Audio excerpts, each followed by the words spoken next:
This is the unbelievably short speed dating process of taking what has been a phenomenal and just incredibly complex and important set of ideas, knowledge, institutional relations. I'm going to do what I think is a quick summary of what I heard, and I'm going to do it in the context of my thinking about how Foucault's notions of powers were actually just represented throughout the presentations we just heard. So we heard multiple powers, right? We heard powers of relations. There's relations in the context of the economy. There's relations in the context of government and community-based and other institutional actors, and the relations between cultural institutions and change ideas.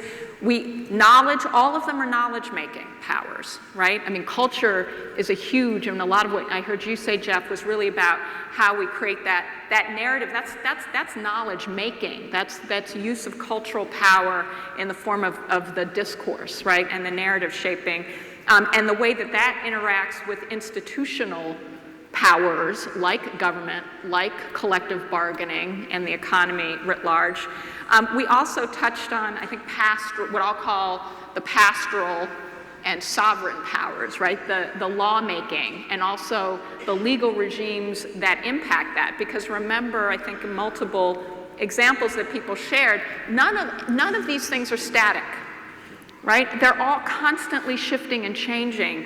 And so having noted then all of these forms of powers, and actually the way they interact, because I think in each presentation we talked about the interaction of these various forms of powers, and they're not linear, and they're not just up, down.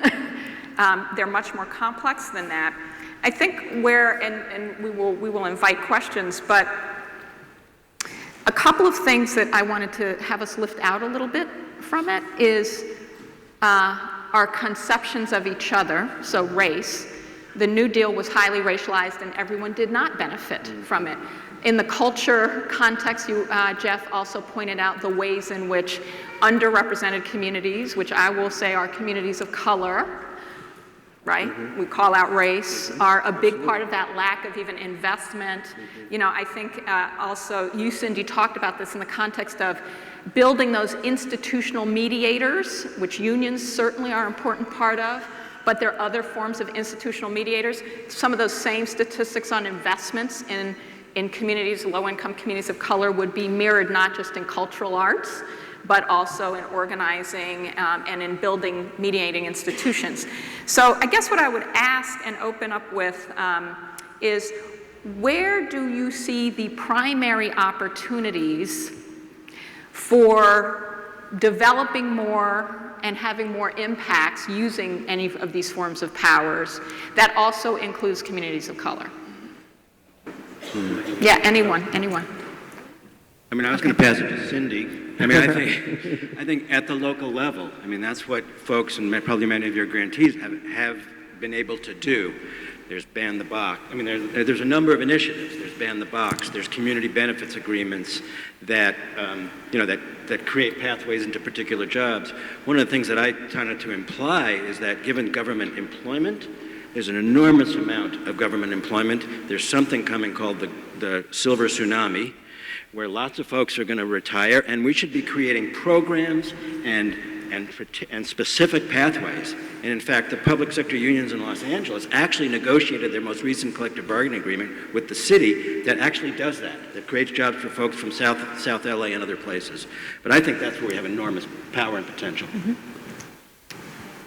I would just say that I think one thing that you all know is that much of what's mirrored at a national level is mirrored in each of our regions, either through counties or cities. And I think that, one thing that's happening across the country, there's a lot of discussion and action happening around prison reform at a national level, but at a local level, counties and regions have been moving very fast on jail reform. Let me say slow in our history, but fast in recent times. And so one thing I would say is that two things. One is, it was interesting to hear this panel because it is a constant reminder that every one of us have a critical role to play.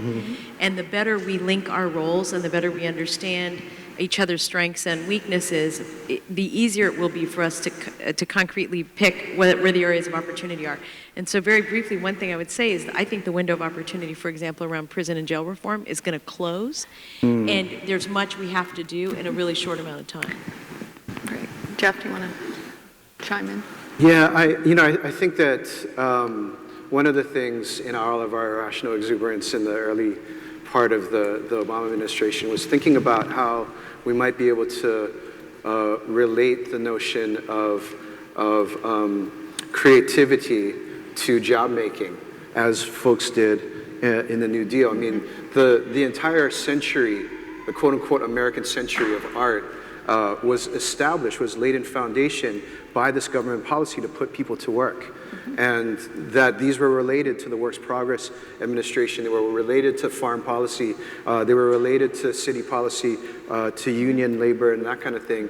And I think that that's something that we were excited about doing at that particular point. It died a very messy death because the right fought back against it so quickly. That was partly why Van Jones was routed out of there. And I think that that's something that we need to reapproach in a very serious kind of way.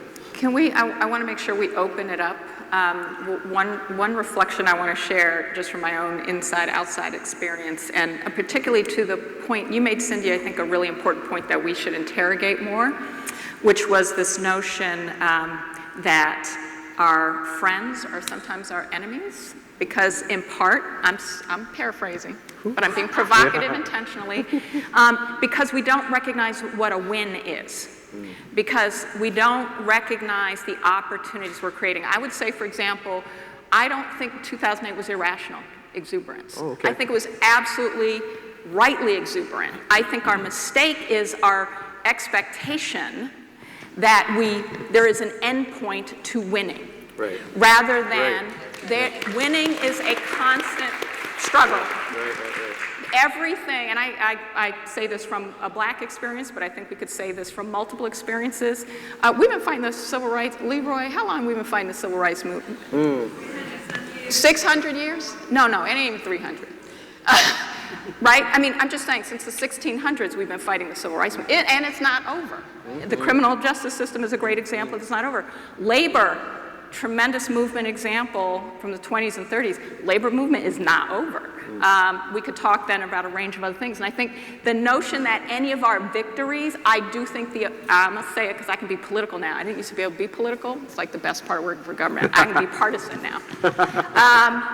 I think the Obama victory was a win.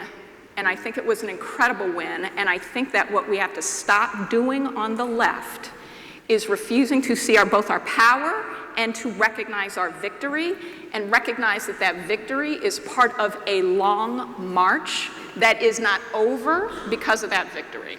And now I open it up to everyone else. Right?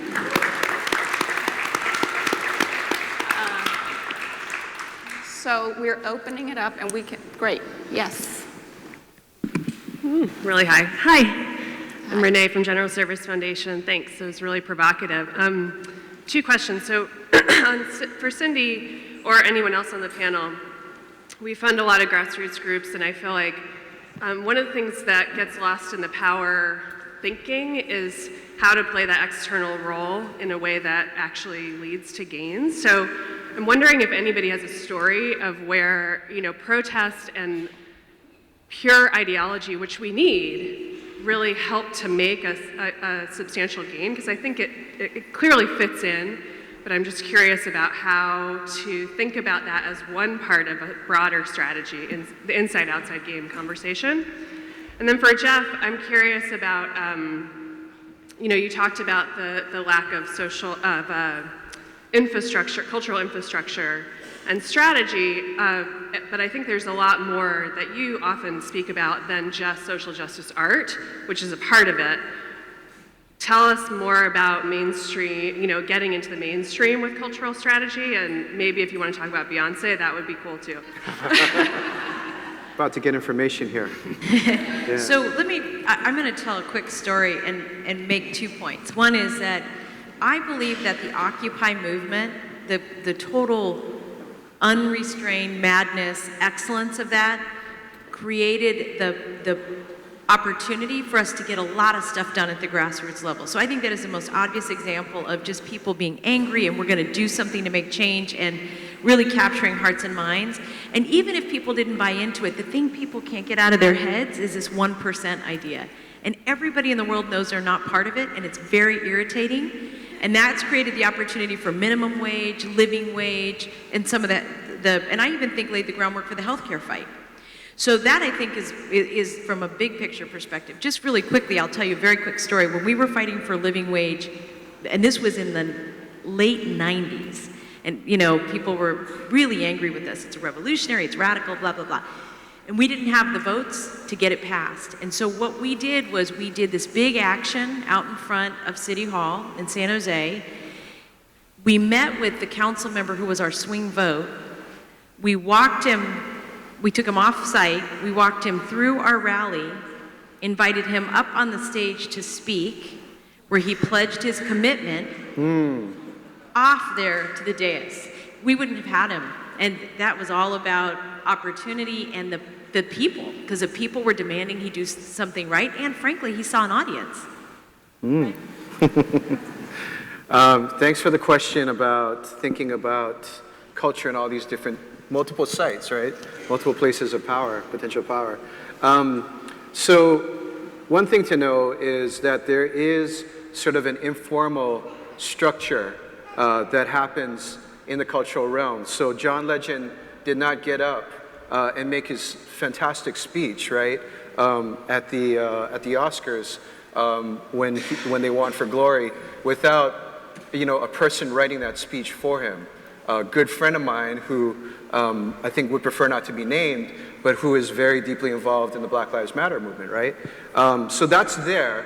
And I also want to make a pitch, actually, for a set of reports that was released earlier this year around pop justice, what we're calling pop justice. The notion of being able to try to think about the popular space. Like, if culture is the space that we all share, and you can look it up, it's #PopJustice. There's a set of reports written by the great Liz Mann, who is one of my colleagues, one of the folks who's been working very deeply around these questions. And if culture is that space, then we need to be doing it in formation, right? We need to be doing it in a coordinated kind of way. And so there are ideas out there. There are folks who are doing the work out there. I'd be happy to talk to any of you who are interested more in this later. I just want to say one thing that brings these two questions together as an example of where I see the opportunity for better strategy, inside-outside strategy. So I think the Black Lives Matter movement is incredibly important, and I support everyone's ability to use every mechanism they have available to them. That doesn't mean we're always using it well. So for example, we have a peace vigil in New York City on, I don't even remember, I have 4 hours of sleep, y'all. I don't remember what day it was. It was this week after Orlando. It was Monday. We are Orlando. It was one attended by the governor, by the mayor, and by our police commissioner, Bill Bratton. It was an incredibly, at Stonewall in the Village, which of course was the birthplace of the LGBTQI movement, particularly in New York, but I would say an important moment nationally, so very symbolic. It was very emotional for us in New York because obviously we've had our own series of terror attacks. It was multiracial, it was multi-gendered in all the definitions of gender. It was both sad and celebratory and refusing to buy into Islamophobia. It was a really important moment. The negative chanting in that moment, I think, was a mistake. The use of that movement it was a negative chanting from what I can only assume to be Black Lives Matter. And Black Lives Matter is a broad, it's not a centralized movement. But it was an angry attack on the officials that were up speaking in this moment. And the reason I say it was, this is a good example, I think, the inside-outside mistake, right? Where you have folks standing up, including your police commissioner, who is not a perfect human being, but has nonetheless ended the intelligence unit in the police department that was profiling Muslims, that is overseeing a stop and frisk reform process and ending it in a substantial way, that is supporting implicit bias training for 36,000 police officers in the city, the largest city in the country, to actually be instituting implicit bias training for New York City police officers. Not perfect, but in that, and it's not that there shouldn't be more demands made or more demands needed, so let me be clear. But to use that moment of solidarity and commitment to inclusion and justice in a sad moment of solidarity with both Muslims as well as LGBTQ people, I think was a mistake. It was a cultural opportunity. I could have thought of many different cultural expressions of dissent that could have happened there in a way that was consistent with the mood and the moment. So this isn't about utilizing a challenge or a resistance, but the how, right? The how. Now, that's not a very important example. I think actually it's not the most, anywhere near the most important example, but it was a very visual one for me of the tension between ideology and the strategy of culture and shaping a discourse of inclusion. Yes. Maybe can I comment to sure. that? I wasn't there. Yeah. This is the first I've heard about the particular event. I guess one of the things that I would say is one of the things that social movements, I think, of the last 5 years in particular have been about has been to challenge this notion of respectability politics. And to be able to say that we need to open this up. We need to open up the spaces and allow in new voices.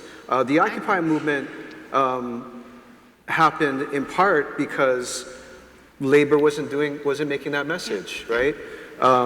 Black Lives Matter happened in part because the standard bearers, the Jesse Jacksons, the Al Sharptons, were not doing that work. And so it was young people who were putting themselves on the line around that. And so I think that it goes back to Cindy's idea that we all kind of have a role to play. I wasn't there. Had I been there, I probably would have reacted the same as you have, because I know exactly where you're coming from, Maya. I just wanted to make that case for diversity, for some radical diversity in this particular moment. Yeah. I totally agree with that. I just want to think one point that I think about a lot is we want the movements that we are a part of, all of them. If we need to be we're not just about making change. We want to govern. Mm-hmm. We want to lead the nation. We want to be the mayor and the governor and the president. And so there's outside, there's inside and all that. But we would be a stronger, more strategic movement if we all understood that basic fact. We don't want to just make something happen. We want to run the show. Yep. And running the show, I think, is also about a narrative that helps us all challenge each other, but in a way that is constructive and moves to change. So, yes. It seems like, my name is Ron White with the Humboldt Area Foundation. Amen. It seems that every exercise of progressive power in the past has always been sparked a reaction. I guess my question is, if we adopt Foucault's multidimensional approach to power, just as the panel has sort of indicated, could we expect less of a reactive response? I realize this is speculative. Part of my interest is that Humboldt Area Foundation seems to be touching into a variety of ways that you sort of outlined here, and I'm curious just to hear your answer. Yeah, my answer, and this is others who've written PhDs on this topic, and no more than I may have different answers. But as I read Foucault, it's both. I mean, this is the point about the complexity. There is always reaction, and there always should be. That is part of the development of different forms of meanings, of structures, of institutional relationships, of all the things I think everyone on the panel has spoken to, does require some reaction. If Black Lives Matter is a great example, or the Dreamers, great examples, or the Fight for 15, those are great examples of both, I would say, reactive and proactive, right? They're not actually one or the other. I think our our call, and I say this, what I like about Foucault is that the theory embodies everything. And sees, therefore, the opportunity in everything and the importance of all the things that we're actually discussing, including that it's going to be messy, that we should actually be able to, I think we do not challenge ourselves enough to have this tense, like the tension, which I think is a healthy tension, to say, should Black Lives Matter protesters have been yelling at this particular event, or was there a different way for them to represent that we want to govern and we want to be able to not do, I mean, I would say Donald Trump is doing exactly that, of no politics of, you know, he wants to govern too. I don't like what he's doing either. So I just say that to say, I think part of the notion of Foucault and power is it is reactive when we need to be reactive because it's what we need to do. But reaction is not just reactive if we do it the right way, that it can also be proactive. And I think our challenge is to think about not whether we agree all the time or whether we should always be challenging each other, because that is part of the discourse of the development of power. It's not about agreement, it's about alignment. And I think when we work best together, particularly in an inside-outside strategy, it's when we agree that we're not always going to be in the same place or in the same position, but where we can align. And and I'll just use this one example because we've done it very effectively with some parts of labor, for example, where labor will blow us up publicly on some things, frankly, I'm glad they blow us up on, because that helps us move some stuff we want to move internally, and we need the external pressure to be able to move it, right? And folks don't know it, but we have some conversations, like constantly behind the scenes as that's happening. That's an alignment, even in the context of sometimes of reaction and of an outward appearance of non-alignment, where there's actually a lot of alignment. That, I think, is an important thing to remember and to hold that tension. And then, of course, there are lots of times when we can be publicly in alignment. So I just say that to say it was an excellent question, and I hope we all continue to challenge each other to live into tension, to see wins not as ends, but as the next step to the new beginning. Thank you.